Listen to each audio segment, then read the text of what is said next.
Match1, NS Hosa, Axiom Acer, MVP, FX Open, LGIM, AZUBU, Prime, StarTale.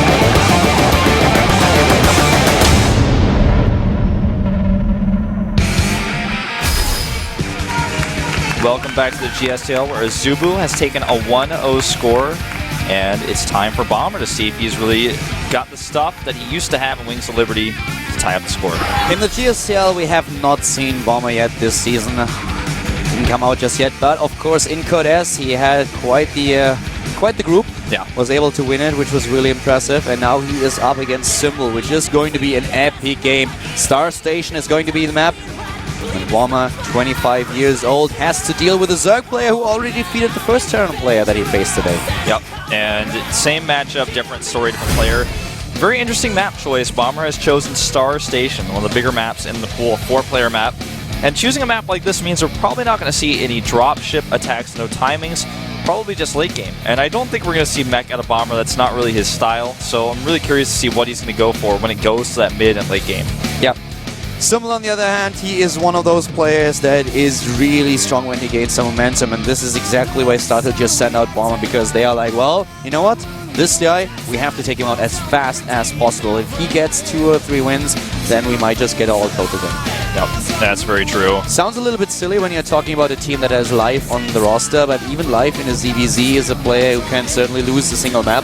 So you have to be very careful when you're up against an opponent like Symbol, who has all killed several times in the past. Especially with the weak Protoss roster that StarTale has. I mean, this is, if Bomber loses here, they don't want to send out another Terran, and they don't want to have the volatile ZBZ, so they definitely want to send a Protoss out, but their Protosses are not as strong as Symbol's level is. So this is going to be really exciting to see. This is a very important match for Bomber. He's got a lot of weight on his shoulders going into this one. Game number 2 on Star Station. I am Wolf, with me is Caldor. Let's jump into the game.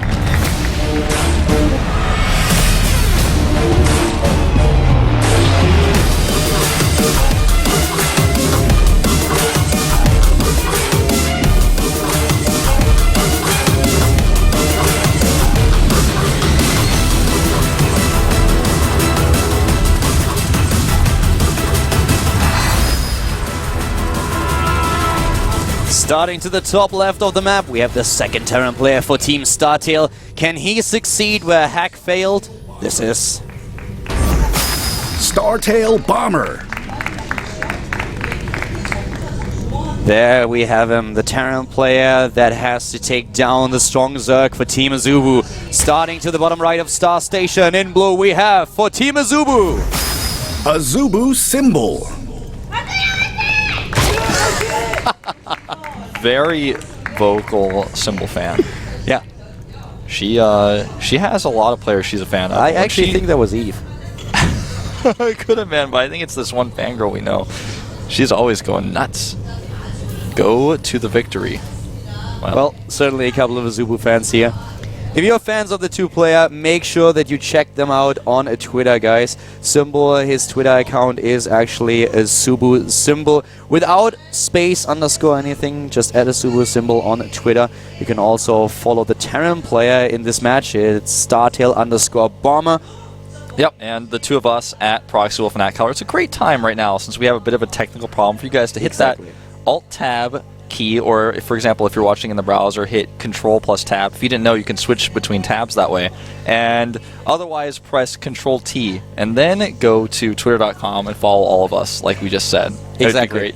So the players right here, we have a little bit of a break, as one of them, or our observer, is actually lagging, if I'm not mistaken here. I'm not quite sure who exactly it is. Legend, as far as I can tell, is lagging out. So problem will be resolved soon. Worst case scenario is we have to restart the game after only, how many seconds do we have? 1 minute and 21 seconds. Yeah, as you can see, the monitor is a little bit farther to the right side, so I actually have to stand behind Wolf if you want to see that. I think probably we're just going to follow the Korean stream. Yeah. That's we actually got the update as I was saying that. So just going to follow Heaven, so you guys get a different style of observing. And he's out, so we should be in just a moment as soon as I press that camera switch button. There it is. Yeah, here we go. So currently looking at the game, we have one Oh, somebody started Windows. Uh-oh. Legend was watching too much gentleman videos in the background, I guess. Yeah, probably the computer just couldn't handle it. But here you can see already we have now 14 supply for Symbol, sending out one of his drones, building the hatch here. Starting with the hatch first, opening of course on a map like Star Station against the Terran player. And I'm really interested to see what we have coming from Bomber today. Yeah, I'm very interested as well. He's got a very aggressive style oftentimes, and I'm looking forward to seeing how that plays out. I have him starting here with the command center first, actually, at the front.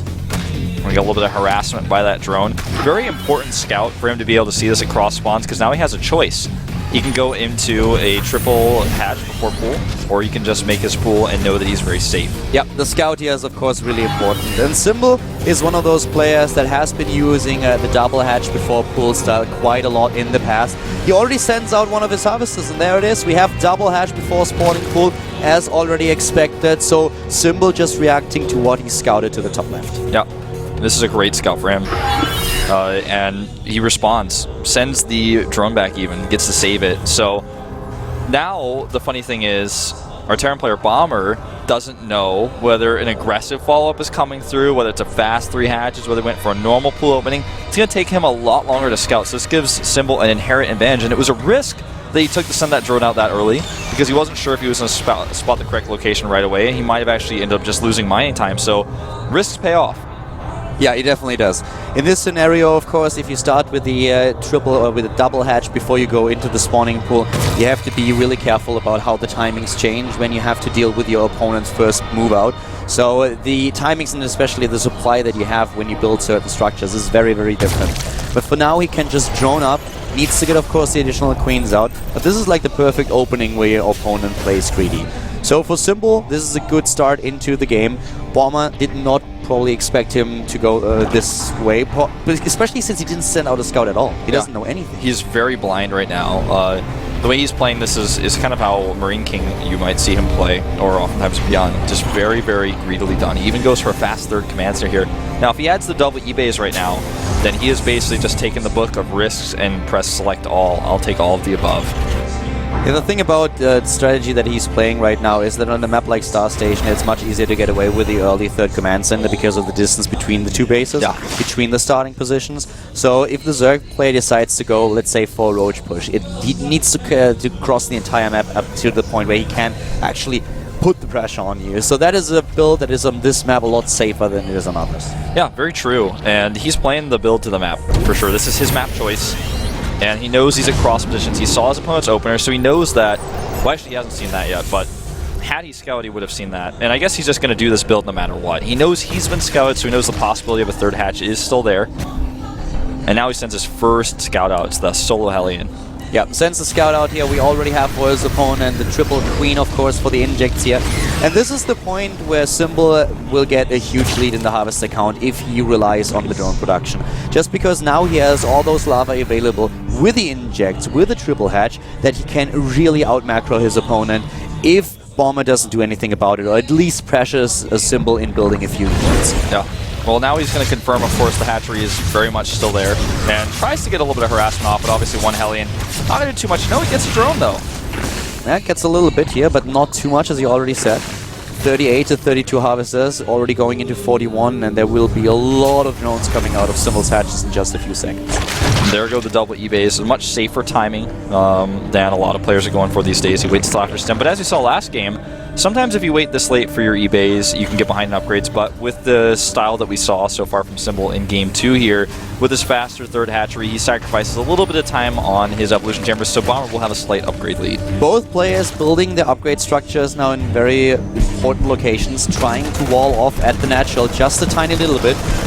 Symbol is also going into the main base now, finding out what exactly is going on. He already saw the third command center, he sees all the production buildings, and this is just a very laid-back game where both players can execute their build orders. And the problem for Bomber might be that in this scenario, Symbol has no problem spreading his creep, getting map control with the creep spread, and just getting the economy. We'll most likely also see a fourth base for Symbol coming out very soon. Those eBays being at the front is something we're seeing more and more Terran players use as a wall-off in this matchup. And it's kind of a double-edged sword because yes, it gives you a little bit more of a weighty wall, but at the same time, he still has those weak points at the depots. And if he loses those, yes, then it takes a lot more banelings to do that than, for example, a depot. But at the same time, he loses his upgrades. So it's a tough choice to make. A lot of players are starting to choose it though. Bomber takes his third base and also plays once again very marine heavy, but Symbol already counters this with going into a baneling nest and getting the extra gas right now. And with him heading into a lair, this is the point where we will fairly soon see a fourth base for him, which of course is also a situation when he needs to be a little bit more careful because he needs to defend a much larger area than before. Yeah. Notice his Overlord spread is insane right now. There's no way a drop's going to go around the edge of the map without him seeing it. He also has the Watchtower and Zerglings scattered around the map. He has the left Watchtower, the north Watchtower. He's got coverage of the map. He even has the Watchtower next to his creep, so he's just very much aware of anything the Bomber might throw at him. Yeah, and we have now additional hatches already built for Symbol. He's heading into the fourth base as expected and getting the macro hatch in his main base. Really smart here. A few Zerglings sent over to the third base, force the Terran player to at least move back with a few of his Marines. Yeah, so smart. I mean, he sees with the Watchtower, and then, like you said, he forces him back. The Watchtower spots just the edge of the Marines. He says, oh, this is my time to come in. But the main bulk is now moving to the bottom right, and this is a small force. He can always use it to just force those creep tumors back, and then a lift with the Medivacs as soon as the Zerglings run in. And this is exactly what he does. Scans, takes out the creep tumors, and now he can just load into the Medivacs and high kill it out there. Very nice lift, losing only 2 Marines, it looks like. Well played here by Bomber. Yeah, that's exactly what you want to do. Forces a scan, yeah, but it reduces the creep, which gives him a little bit more map control. He killed like 6 active creep tumors, and this is exactly what he wants to do. Just stopping Symbol short, making sure that he can't really push out the creep anymore. But now with the Queens at the front, of course, the first thing that Symbol is going to do is replace those creep tumors and try to spread the creep farther across the map. And he didn't lose any banelings really with that because the Widow Mines weren't ready. So he's getting a pretty tough baneling count right now. 14 more on the way will put him at 24, and that should allow him to hold this push relatively easily. And look at this, well, hold that thought, the Widow Mine's getting a bit ahead of themselves here. It looks like we may lose them. Yeah, he loses one, he might lose the second as well, and there it goes down. And the baneling's still trying to take those Marines down. The problem is that baneling speed is not completed. Yeah, baneling speed just barely not done. But even though Bomber had his E-base up first, he falls behind in the upgrades. The Zerg player actually overtakes him just slightly, so that upgrade advantage he had slightly before is now gone. Drilling Claws, on the other hand, coming in for the Terran player now, who once again has to split his Marines, but this time the Widow Mines are already set. Yeah, he can't continue to pressure too much more forward with this army, with the next wave of banelings morphing right now. It's a very, very thin line he's walking, moving up like this. He has to split, and he does split well. A very ground-heavy army here for Symbol, moving in now with the speed completed. He's trying to close the distance to the Marines. Busts down the bunker. Now he wants to go into that third base, very exposed. If he can save just a few banelings for that, he can get some great hits. He's trying to take down as many SCVs as possible, gets a good hit off and takes down a lot of them. Yep, several more of them very weak, and more Zerglings streaming in. Bomber is in trouble here. He's down now about 20 supply, does get the Widow Mine burrowed, but it's on cooldown. And the big problem here for Bomber is really saving the economy at his third base. The Widow Mine's already in cooldown as mentioned. The wall holds strong though. The big problem really is that Symbol is mining for 4 bases, or will soon, as soon as he saturates the 4th. Whereas Bomber now has to lift, and he doesn't! Oh, he's got to repair that, but he doesn't have any SCVs nearby. The Commands are 20 hit points left. Can he save it? It's going to be close. I don't think he can. He needs to call on the Mule, and he can. It's going down. Oh, such a terrible position for Bomber. That was a huge mistake. Now he does have those Drilling Claws, more and more Widow Mines coming out, which is what you want when you're behind. Did you see how close that was? The SCV was so close to getting the first repair off, but it did not work out. And now suddenly Bomber restricted to only 2. He's limited to 2 command centers. That's not enough to keep up with a 4 hatch economy of the Zerg player. Absolutely not. And the Zerg player had enough time because of this to get more banelings ready for this counter push, so he's going to be extremely ready. 2-2 for both players, finishing up now, and an attack ensues. He needs to be careful. Widow Mine actually killing more Marines than Zerglings there. This attack is the only thing that Bomber can do right now. He's pressured into attacking after he lost the expansion. He needs to do damage, but Symbol is ready. He didn't drone up behind it to saturate the 4th because he knew this is Bomber's only choice. Exactly. You know, he's just waiting for Bomber at this point. Getting a few more hits off with the Widow Mines, but the Zerglings just continue to stream through. Bomber is losing too much. He can't afford this, whereas Symbol, all he needs to do is protect his Mulus, which he is getting a little bit overzealous with right now. Yeah, I don't really like that he fights with those. He doesn't have to. He could just move back. I don't really think that he realized that the Mulisks were engaging. Yeah. He was focused on another position on the map, lost those Mulisks with it. It's definitely a little bit of a problem, but still, oh wow, he's actually supply block Wolf. I was just about to say, as long as he can just hold for now, yeah, exactly, then he's fine. The bank that the Terran built from that third base is finally just kind of being expended here. Uh-oh, this is looking better and better for Bomber. This position he has with his Bioforce, and it's stacking up. He's building the momentum. He's going to get this 4th base for sure, and he should be able to escape with his medevac count. This is so annoying for Symbol right now. This should not have happened. With a little bit of better micro and macro, he should have been able to prevent the 4th from going down. He lost the Mutalisk unnecessarily. He could have waited a little bit longer, but he was too impatient at this situation. So now he's 3 base against 2, which is still okay for the Terran player. And you can really see that the gap in supply is already gone. Yeah, and the army supply for Bomber is about 30 up, now 20, 95 to 75. And the Symbol has to continue to hold here. +3 has started for Bomber as well, so he's got to fall. But he doesn't have a 3rd command center still, so he's almost all in at this point. Bomber is just going for the aggression, for the attack. This is what he had to do after he lost his 3rd base. At this point, he could try to transition, but he doesn't. He's losing a lot of Marines to those Banelings. There was a good attack by Symbol, and now the Zerg player is moving in again. He's very far on creep here. Where are those Zerglings not coming in? It looks like he wants to maybe bait out the Widow Mines first. Now he goes in. The Marines move back to the Widow Mines to get some good shots off. This is exactly what Bomber wants.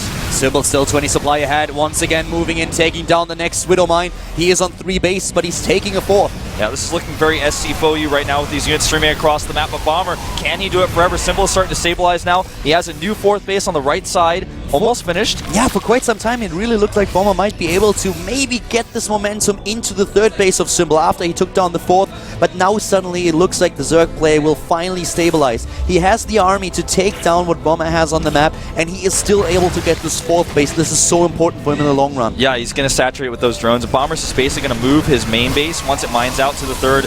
Once we get to that point, some decent Baneling hits here. He also picks off a medevac. That's really important for him. He needs to take down those gas-heavy units. Sniping the medevacs is exactly what he needs to do right here, and he gets another one. Exactly. Now he's moving forward. And Bomber, he knows Bomber cannot kill these tumors because he doesn't have the scans, because he doesn't have the command center.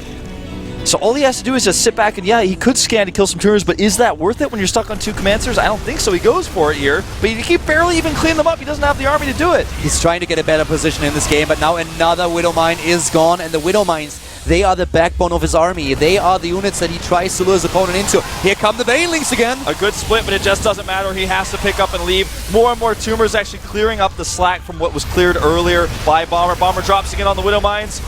And it's just too much. Symbol has way too much here. He's up 40 supply. He's taking out the last few units. A few of the Mutalisks go down to the Widow Mine shot, but at the same time, Bomber has to use another speed boost to get the army out of there. And the reinforcement, they're suddenly exposed. Yeah, he can't pick up those reinforcements. He gets a great position on the low ground, though. It's exactly what he needed to save some of those Marines. A few decent Widow Mine shots do go off. Symbol in just such a good position. 50 supply ahead of his opponent, and now he is moving in. He's the aggressor. Still no 3rd base for Bomber. He just can't sustain this much aggression without a 3rd base. Exactly, and now he has nowhere to run. Changeling's dropping out.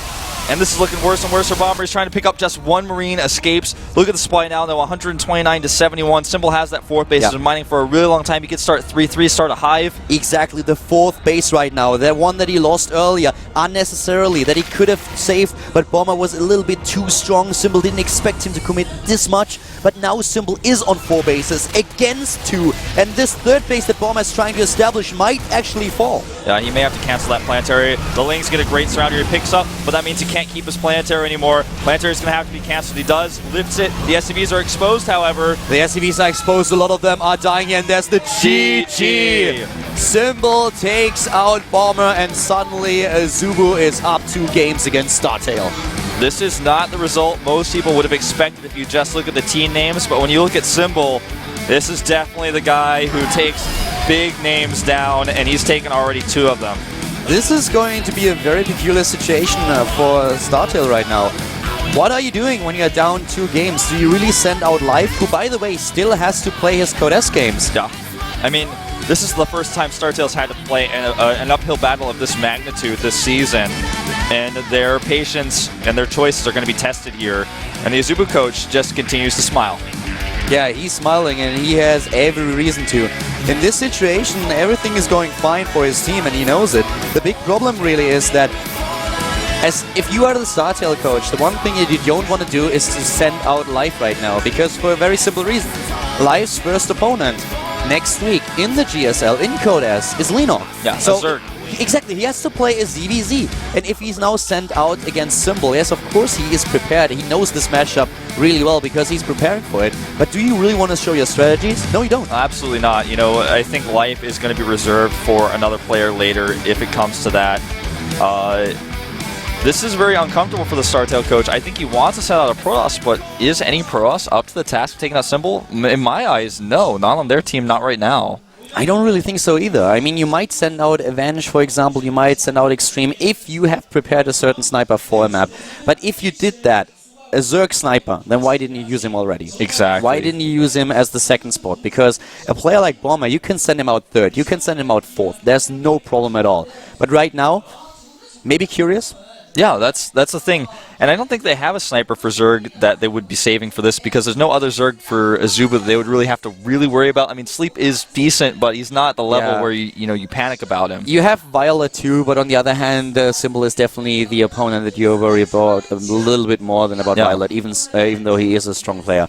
But right now, it's really, if you can avoid it, you don't want to send out Live. At the same time, do you send out a Terran or do you send out Curious? We will see Sound. It's actually going to be Live. Wow, I did not expect this. No, me neither. Not with him being up against Lenok, but apparently the StarTale coach here is desperate. He's looking at this. He's like, Live, I'm sorry, buddy. I didn't want to play with you today, but I need you right now. He takes a gamble for sure, and we're going to see one of our first ZVZs this season. This is pretty intense. This is really intense. I am very shocked by this choice, and if Life goes down here, who are they going to fall back on? You know, there are good players on that bench, but Life is the one you want to be your backbone, the one who wants to take out 3 or even 4 kills if your team is desperate, but they're sending him out early. Yep. Life has already prepared strategies against Lenok. This is the one thing that is definitely certain here. So this is very map dependent. Life is not going to pick a map where he prepared a strategy for Lenok. He wants to give Lenok as little information as possible for his match next week. I could see, because of this, Life goes for a very aggressive 10 pool into Baneling type of strategy. But the map he's chosen, guys, is Whirlwind. So that's not the type of map you expect to see that strategy on, since it's a large 4-player map. He may just play a straight-up game. ZVZ is pretty figured out right now in Heart of the Swarm. It's mostly Muta versus Muta, but getting there is where things are different. Keep in mind, though, that Symbol is really good in the Zerg versus Zerg. Yes, he lost the last Code S season against Roro, but still, if you look at his statistics, he's a great mirror match player, and he has shown this several times. So he's a strong opponent to face in the mirror matchup. And for Life, this is going to be awesome right now. I mean, I did not expect him, simply for the reason that we have him in Codes next week, that he has to play ZVZ there, but of course he is still the strongest player on the bench. Yeah, very much so. I mean, he may be the strongest player standing atop all pro gamers in the entire world, so you can rely on him in a pinch, but this is not where you want to rely on. This is a tough choice the StarTale coach had to make. And I respect his choice, but it's Life really who this is now all about. You know, it all comes onto his shoulders now. Bomber has already failed. There are a lot of fans in the studio on this Friday evening. And you know, the same is also true now for Symbol. Symbol is now in a position where he knows exactly that Life is playing next week. So he's like, well, are you cheesing me? Are you trying to play aggressive? What are you going to do? I know that you play a ZVZ next week. You don't want to really show your best strategy against me right now. And he doesn't have a lot of pressure, Symbol that is. He's already taken out 2 players, and he's baited out Life. They definitely have a sniper for Life. Violet told me he was prepared to play against Life, so probably Violet comes out if he loses here, and I mean, it's very much a very comfortable position for Symbol right now. ZVZ right now coming up next. The map is already loading, and we are currently looking at this game with Symbol taking out 2 players of StarTale. Life has to take it. The StarTale coach a little bit desperate here. He needs a win right now. You can't give AZUBU a 3-0 lead in this series. Life, he has to do it. Can he pull it off against Symbol? He has been preparing against Zerg already for his Code S matches. Now we might see one of the strategies that he had reserved against Lenok. Yeah, I mean, you know, he knows, Life knows he's got a ZVZ, Symbol does as well, so they both make a trade here. They both have to show a ZVZ strat. We could see a crazy game coming up here. And on a map like Whirlwind, of course, we have a lot of potential strategies going on, a lot of mind games. Life is actually a player who has shown us 6 and 7 pools on this map in the mirror matchup because he just mind gamed his opponent. Yep. And going into things here, the map is starting. Big map. Zerg versus Zerg, one of our few ones in the GSTL. Can Symbol get a 3rd kill, or will Life, the best player in the world, turn it around here at the GSTL? Let's find out right now.